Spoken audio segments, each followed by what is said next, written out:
watching the Entrepreneurial SME, and if you just tuned in, we're talking about cross-border payments and the challenges and opportunities SMEs are up against when competing with global giants. My guest is co-founder and chief technology officer for VertoFX, Anthony Oduwole. And now there are other stuff that get involved here. Currency fluctuation, right, or exchange fluctuation. I could have done, a transaction with company X in Nigeria, in Ghana, in Kenya, on a particular rate, and within 2-3 days things would have changed. Whose risk is it? Who handles stuff like that? How do we mitigate those fluctuations? So, for the way to mitigate it is either you learn about trading, which again you shouldn't if that's not your day-to-day job. So the way to mitigate is to work with a company like us, where if you know, let's say, for example, you're about to make a payment in 2 weeks' time. In the past, you probably have to make that payment a month before because it takes longer for payments across the border to settle. Nowadays, everything is a lot faster. You can get money sent to someone within hours, it's settled in another country.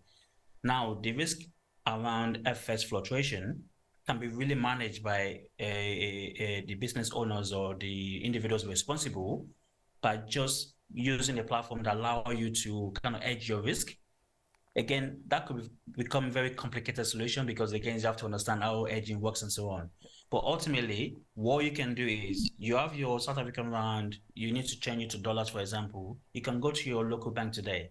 What they don't do in a good way for me is they're not digital. So you go to them, you have to make a phone call, they convert the trade. Then by the time you decide to do the transaction, they tell you the rate has changed and all those stuff. That's not the right process. For a digital company like us, the moment your trade is booked, you automatically have a trade confirmed on 100%. So you don't have to worry about the fluctuation in the pricing. Yeah. It doesn't matter when your money comes in, and your client will be getting the money straight away. And that's basically the simple way to do it, because if that's not your core business, you don't need to worry about it.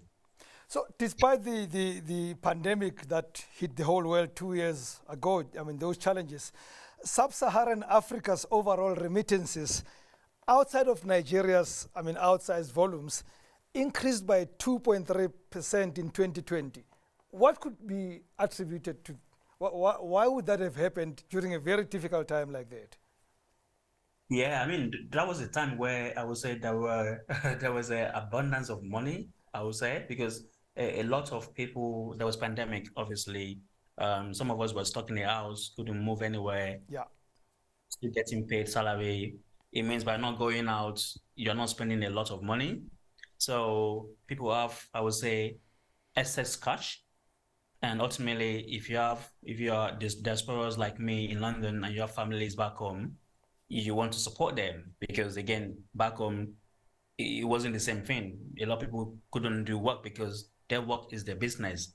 So they can't just open a shop. There's no one buying and selling stuff and so on. So I think that kind of increased the demand or the supply of the remittance, where there's a massive increase in people sending money back home for that reason.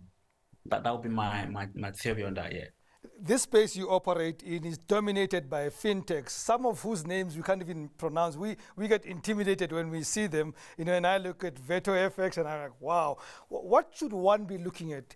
Here's a potato supplier in South Africa getting their potatoes into Mozambique or Angola or Rwanda.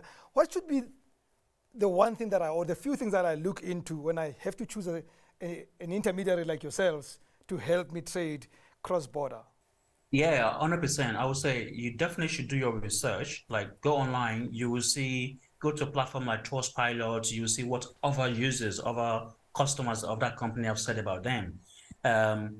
That's just from consumer feedback, because consumers don't lie. They will tell exactly if they like a company or not. But ultimately, what you want to make sure as well is that the company you're about to use, are they regulated? Are they allowed to do what they're doing? Because if they're regulated, that means they have somebody they're answering to. They have policies and processes they have to have put in place, and they have to be doing auditing to report back to the regulators. So if you get a company that is regulated, a company that has a good brand online where people are giving good feedback, and if possible, you can even ask the company, let me speak to one of your customers. Let me actually speak to someone genuine and see if they will say the same thing about you? And if all of that in a way checks, then you can feel a bit more comfortable. Because a lot of online, anyone can write anything on a website, doesn't mean it's true. You should definitely do your own research, because at the end of the day, it's your money that you're about to use and send, and you want to make sure you're not dealing with a crooks or crooks in the middle. Yeah. And finally, Anthony, what does the future look like for cross-border payments in Africa? Are we going to get even bigger than we are as it looks already? We haven't scratched. We've only done 1% or less of cross-border payments. For me, the vision or the future of cross-border is where the African countries can trade with each other easily without having to bring in foreign currencies into the mix. Yeah. There's no reason why a South African merchant can get paid by a Nigerian consumer in Naira and get the money instantly without having to worry about FX, exposure for fluctuation or market risk and so on. And I think for me, that's where the future is going. As we become more digital, as the infrastructure improves and so on, all of this stuff will become something that we think, how are we doing it 10 years ago? We'll be like, really? You guys used to do that? So I think that's where we're going. And we just started scratching the surface right now. Anthony Oduwole is founder and chief technology officer of VertoFX. Let me tell you this. If I could understand you, our smart audience will get you even better. Thank you for your time, mate. Thank you very much, man. Cheers. And thank you for watching the Entrepreneurial SME. From me, Rams Mabote, good night and God bless.